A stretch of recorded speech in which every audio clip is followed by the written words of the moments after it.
Rita, welcome back to the show. Oh, thank you for having me back. It's so good to see you and so good to be on the show. Yes, last time we didn't see each other, That's right. That's right? We right. were just over audio and on the That's phone. right. So it's wonderful to see your face. Okay, so we talked a little bit last time about Dave Thomas's story that he himself was adopted.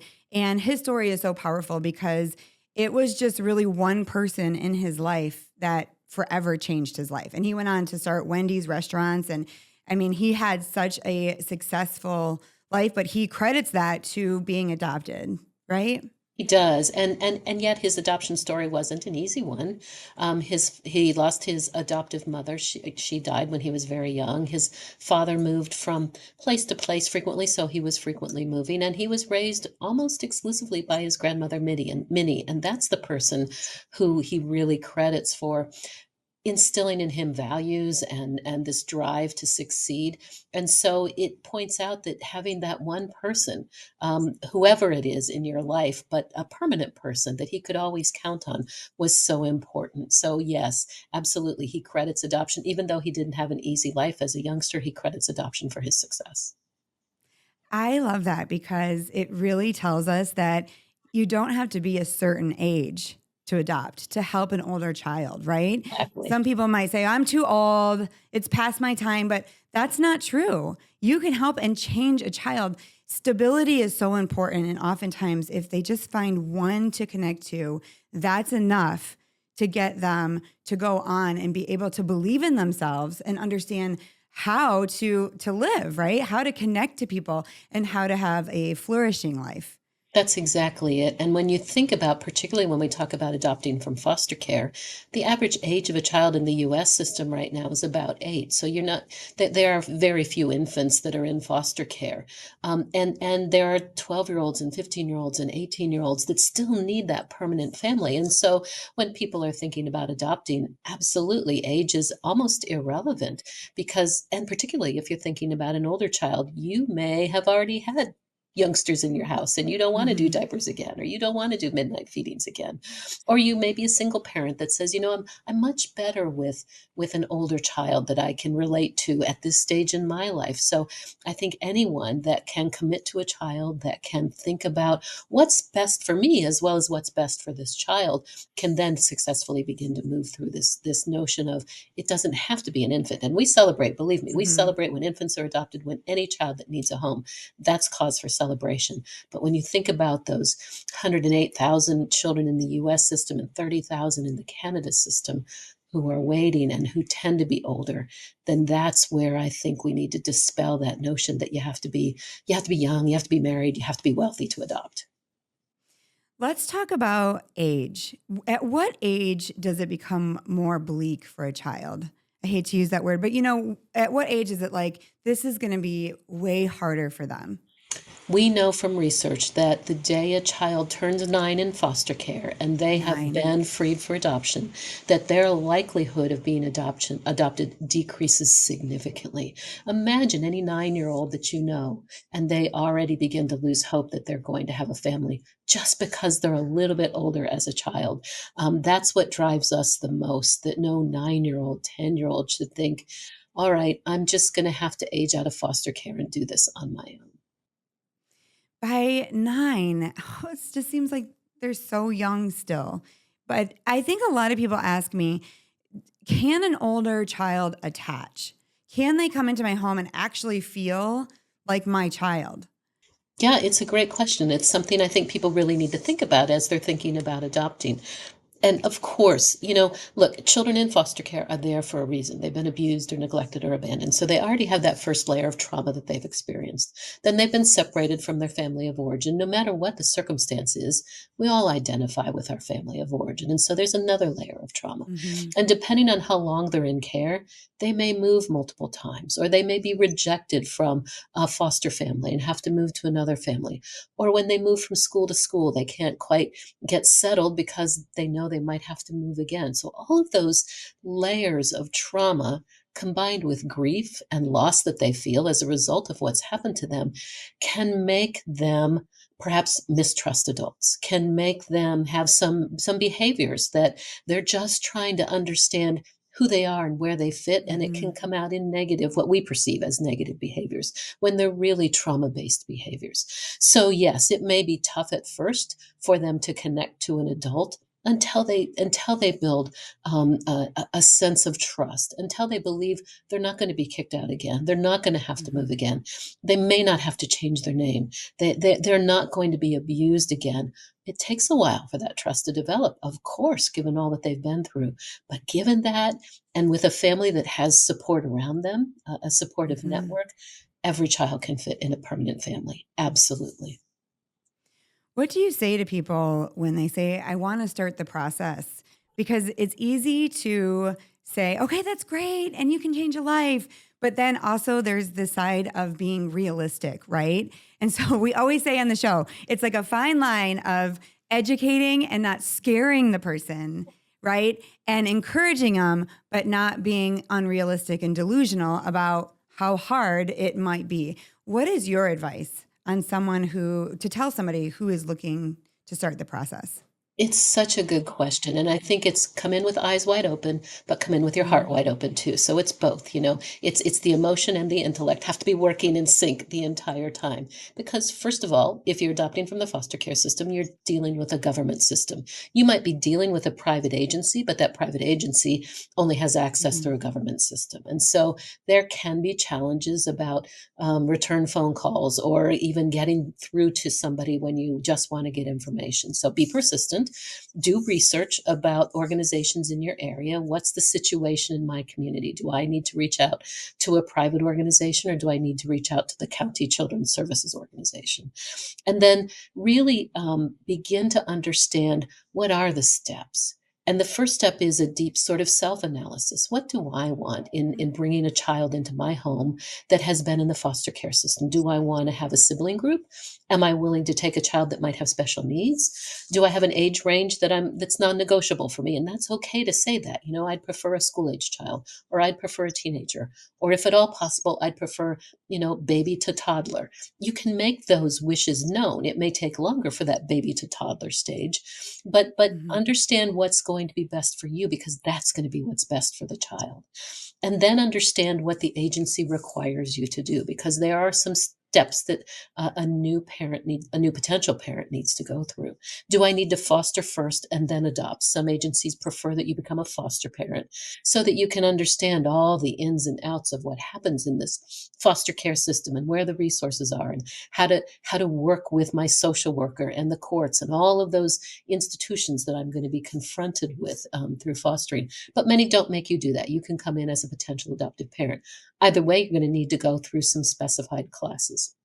And it can feel fairly rigorous if you're working full time and you're doing those classes at night once a month or a couple of times a month. But they're critical, because that's where you'll learn about the dynamics of abuse and neglect, the dynamics of grief and loss, of trauma, of who these children are and why they're there, and begin to dispel some of the myths and misperceptions that surround them. And once you've gone through that and you've expressed to your social worker, here's the age range, here's if I do want a sibling group, am I open to a biracial or interracial adoption, or do I want a child of a certain race? None of that can be guaranteed, but your wishes can certainly be expressed. And you have the right to say, this probably isn't the child for me at the front end, because we don't want that to happen after a point of placement. right, right. And then they'll begin to look at, where is a match for this family, and who is this child that might be best for the family, but more important, where is the family that's best for this child, that can meet this child's needs in the best Mhm, possible way. And once a child or children are identified, they'll be placed in your home for a period of time, just making sure that everything works in the way that everyone hopes it will. And then after that sort of waiting period, most states have, I think, about a 6-month waiting period.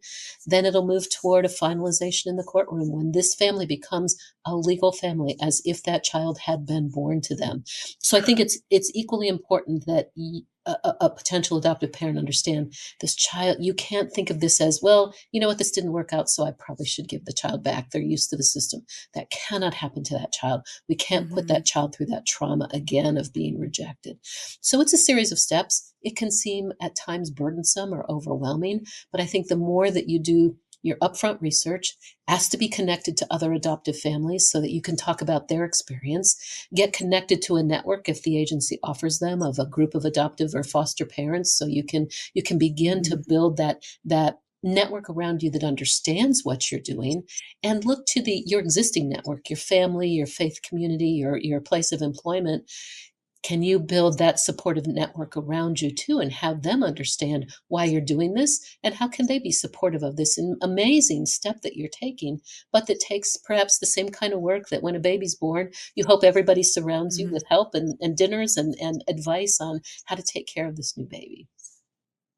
But at some point, it feels like that could end, right? Everybody's excited when you get the child or the baby, Oh, but your organization has post placement resources. Let's talk about that.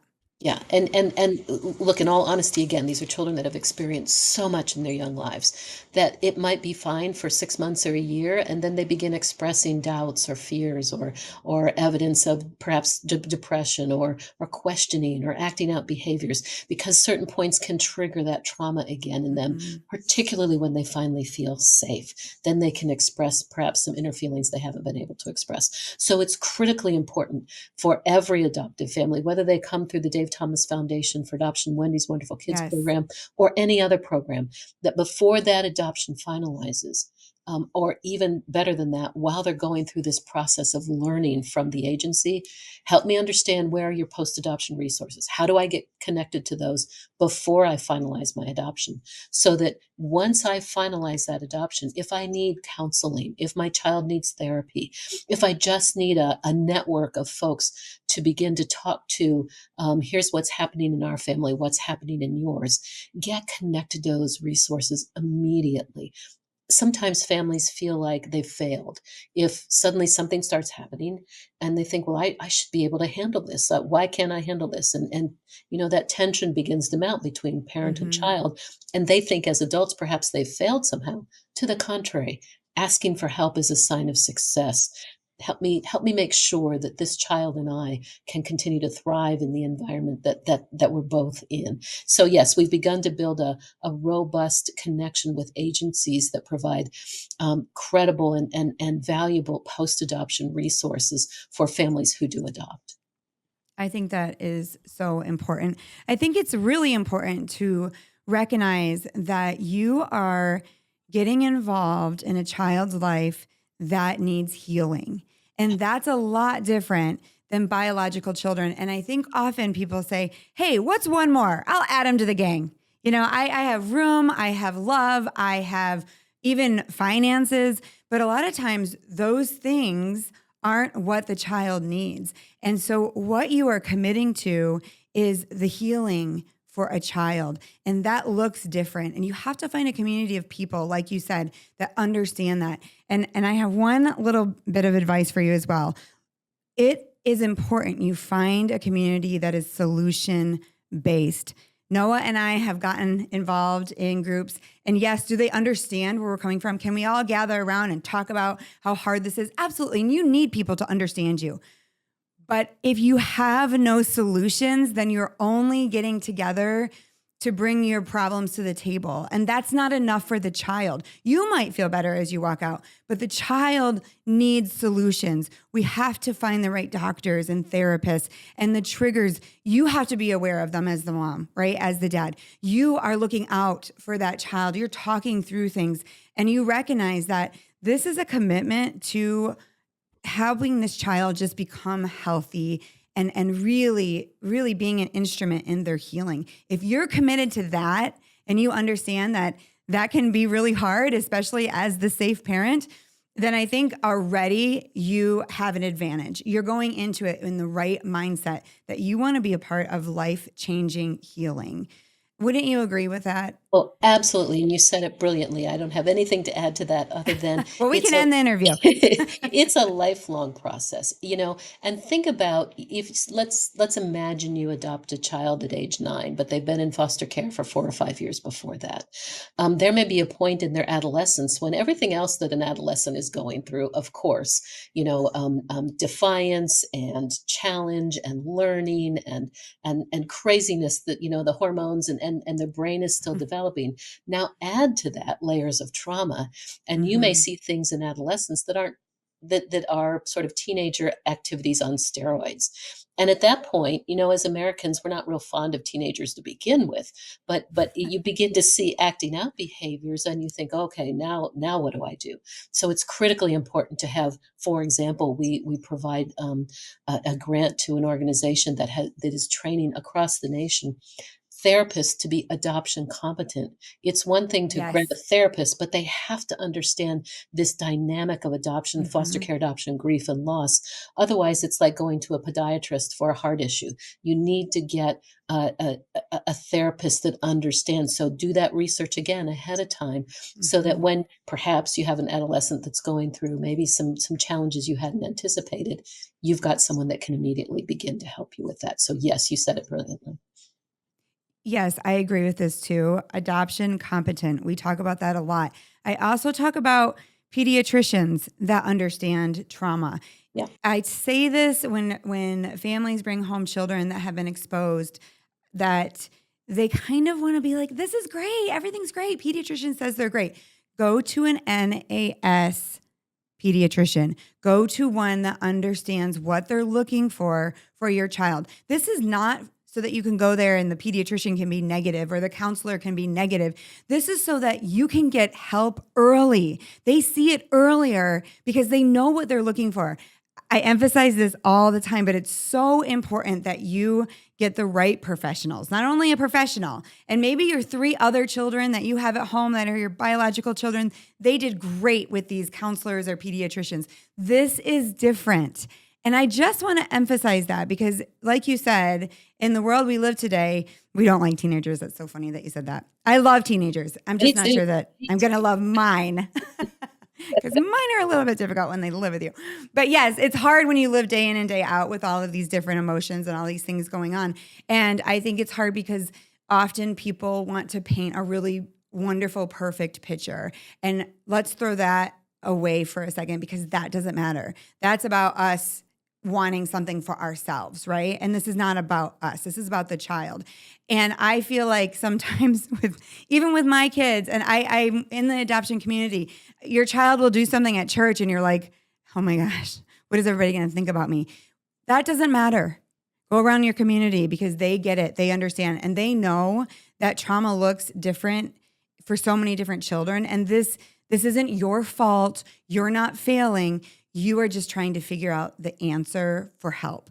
And I think that is really, really important. And you have a really great story to tell us about a family that adopted. But I want to say that I watched the video because they have a YouTube video that we will post. I watched it with my little girl who's 7 and she's African American. And she loved this video.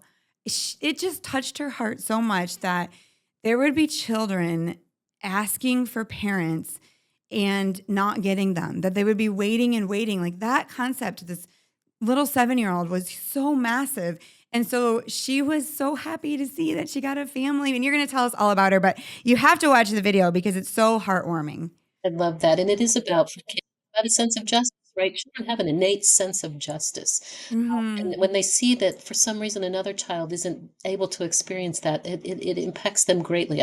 It's so sweet to hear that from your daughter. Yeah, this is the story of Marisol, and it's she had a grueling life to begin with. She lived in a home that had a lot of substances available, and at about age 4, her mother had another baby, but mom was out at night frequently, and left the 5-year-old, when she was 4 or 5, left Marisol to care for this infant. So she was essentially put in a mothering position at age 5. Can you imagine changing diapers, giving her a bath?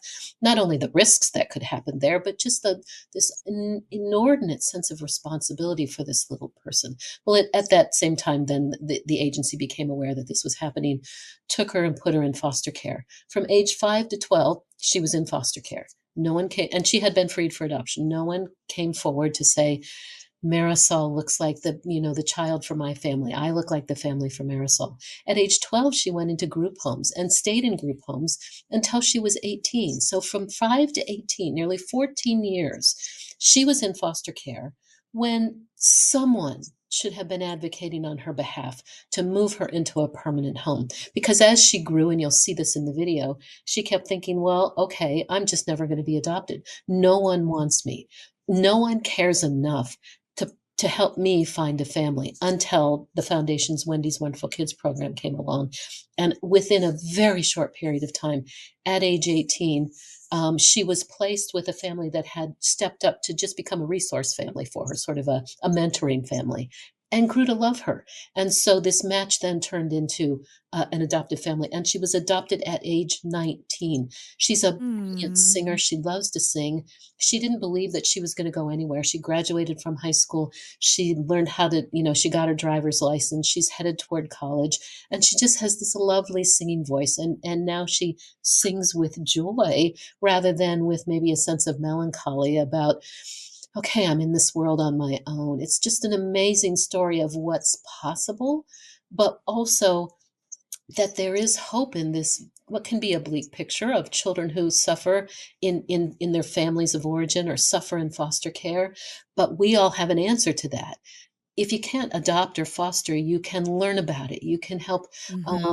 elevate this conversation on social media. You can volunteer with organizations. You can donate to organizations like yours. You can do what you can, and every bit helps to make sure children like Marisol never have to go through 14 years, 15 years of Hmm. thinking they're unwanted, that they're just sitting and waiting for something to happen, rather than being filled with the joy of life and all of the possibilities that exist.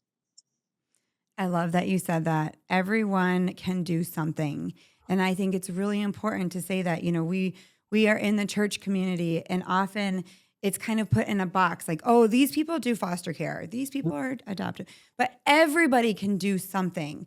You can give, you can help, you can make a meal, you can support the family if they need resources like clothes, even something simple like going and buying a family shoes.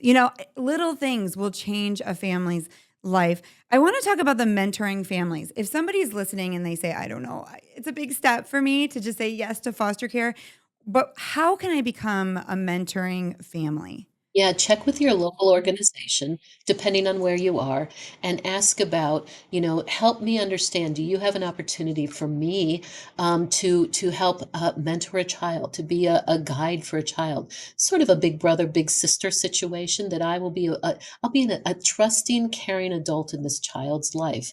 That may even if the child gets adopted, that doesn't mean that I can't stay connected to that child. Hopefully, I can, but someone that can help guide them along in a way that they're not getting perhaps just from living in a group home, for heaven's sakes, and seeing their social worker once a month and having people come in and out of their lives, but no one that's a steady guidepost for them, a guardrail, someone that can, and just have fun with them, help them with Mhm. school issues, help them with life issues, particularly if it's a young lady that's turning into her teens and going through all of the things that young ladies go through in school, or dating, or whatever it is, and all the restrictions that foster care bring to a youth in care. It's not a normal life, but someone like a mentor or a resource family can help them understand what family is all about, and what a trusting adult is all about. If somebody wants to get involved with Wendy's Wonderful Kids, how can they do that? Sure. We've got all kinds of information on our website, davethomasfoundation.org, or they can call their local child a welfare agency or adoption agency. We're not in every agency, but we're in a lot in all 50 states. And they can say, hey, do you have a Wendy's Wonderful Kids recruiter? I'm thinking about adopting or fostering. I'd like to get connected with that recruiter because I know they understand these children's issues. If they're interested in, for example, if they're a social worker and they want to become a Wendy's Wonderful Kids recruiter, once again, call your local adoption agency and see if they have any openings, because we don't hire them. We give funds to the organizations that then hire them and see. But we've got a list of the states and the organizations that are a part of the Wendy's Wonderful Kids program on the website, and they can connect that way. If they just want to support it, like you, are a nonprofit, and we're always delighted when people think that it's worth their time and talent and energy and funds to support a program like Wendy's Wonderful Kids. Rita, thank you so much for taking the time to be here with us today. I love having you on the show. Oh my gosh, thank you. Thank you for all that you're doing, the education that you do. And I love that it's the real point of view. Of course, this is a phenomenal, joyous effort to adopt, but it's one that's based in reality. And I love that you do all of that. Thank you so much. And we'll see you next time. I look forward to it. Thank you. The Adoption Now podcast has been telling adoption stories for nearly a decade, and now's the time to dig a little deeper. Looking for behind-the-scenes content, bonus time with the Fallon family, a network of hundreds of others in the adoption triad, and a chance to influence the content you hear on the show? Join the Patreon community at patreon.com/adoptionnow. Did you know that we also offer one-on-one coaching sessions? Let us help you navigate the early steps or support you post-placement by joining the interest list on our website. And did this episode make an impact on you? Don't forget to share some love. Follow us on Instagram and Facebook at Adoption Now. See you next episode. At the end of the day, I choose you.